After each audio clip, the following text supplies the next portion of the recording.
खुलुमबाय नोंथांमोनखौ बेलासिनि गोसो गोथारै बरायबाय। दिनै 11 सेप्तेम्बर 2020 सुक्रुबार।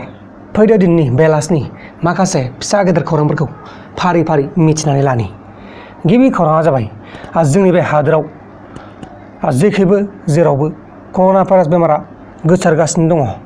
अब्लाबो गुवाहाटीआव गान्जा फालांगिरिखौ एरेस्ट खालामनो हादों। गुवाहाटीआवल' नङा, जोंनि बे हादोरनि सा सानजा भारतआव माखासे रायजोफोराव गोबां गान्जा आरो ड्राग्स हमनानै मोनगासिनो दङ।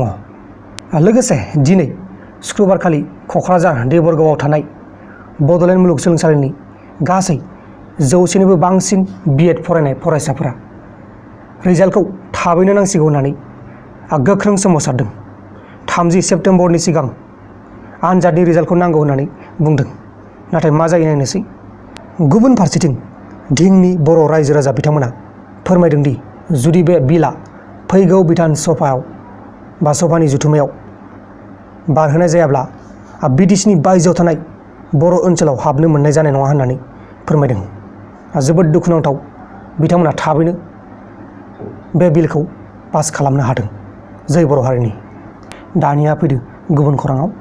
गुबुन खौराङा जाबाय मैयाहाय बिस्थिबारखालि फुंबिलिनि फुंनि 10:10 रिंगायाव गोमानाय उन्दै उन्दै क्लास 7 आरो क्लास 8 आव फरायनाय फरायसा गथ'फोरखौ मोनफिनबाय होननानै फोरमायदों। बिसोर गथ'नि मुङानो जाहैबाय सनिया बसुमतारी आरो रैखाथि बसुमतारी। बड'लेण्ड रादाबाव फोसावनाय बायदिब्ला बिसोर सानै गथ'फ्रा न'खरनि सुबुंफोरखौ थगायहरदोंसोमोन होननानै फोरमायदों। मा जाबावगोन दानि जुगनि बे गथ'फोरजों, हे गसाइ बिसोरखौ एसे नायफिनहरदो।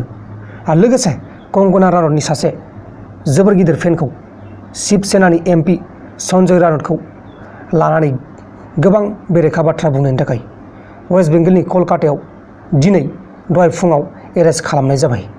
आरो महाराष्ट्रनि चिफ मिनिस्टार उद्धव ठाकरेखौ BJPनि माखासे लिडारफ्रा फाइट फर कर'ना भाइरास नट कंगना रानौत होननानै बुंदों। गुबुन खौराङा जाबाय रिया चक्रबर्तीखौ दिनैनिफ्राय 22 सेप्तेम्बरसिम बायकुल्ला जेलाव जोबथेसालियाव जोबनानै दोनथ'नाय जाबाय। अब्ला दानिया फैलायदो गुबुन खौराङाव। गुबुन खौराङा जाबाय दा नेशनेल इनभेस्टिगेशन एजेन्सि NIA आ आसाम पुलिसनि साब इन्सपेक्टर बिथां भास्कर कलिताखौ गावथारनानै बुथारनाय गासै 7 जन आल्फा आइनि केडारनि फारसे एक्सन लानाय जासिगोन होननानै फोरमायदों। आरो बिसोरनि मुङानो जाहैबाय बिजित गगৈ, कान्त बरा, सन्तोष गगৈ, जुचिन्ता मरान, बुबुल मरान, दीपांकर बरा आरो मामुन दिहिङा। बिसोरखौ एरेस्ट खालामनाय जासिगोन। लोगोसे अइल इन्डिया लिमिटेडआव साख्रि मावग्रा इलेक्ट्रिकेल इन्जिनियार अर्नब किशोर बरदलैया बागजाननि अइलनि दैखराव खामानि मावबाय थानाय समावनो कारेन्टजों थैनांगौ जाबाय। दाखालि बुधबारखालिनो जादों बे जाथाया। नाथाय आङो नोंथांमोननो दिनैसो फोरमायबाय। अब्ला दानिया फैलायदो जोबथारनाय खौराङाव। जोबथारनाय खौराङानो जाहैबाय जोंनि बे हादोराव दिनै सानसेयावनो 96,552 जन सुबुंफोरनियाव कर'ना पजिटिभ मोनदों। लोगोफोर, दिनैनि बेलासिनि रादाबफोरा बेखिनिल'मोन।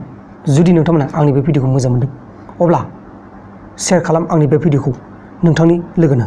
नोंथाङा सासेबाबो लोगो दं जानो हागौ। बै लोगोनो फेसबुक, वाट्सएप आरो ससियेल मिडियानि गेजेराव शेयार खालामबानो जाबाय।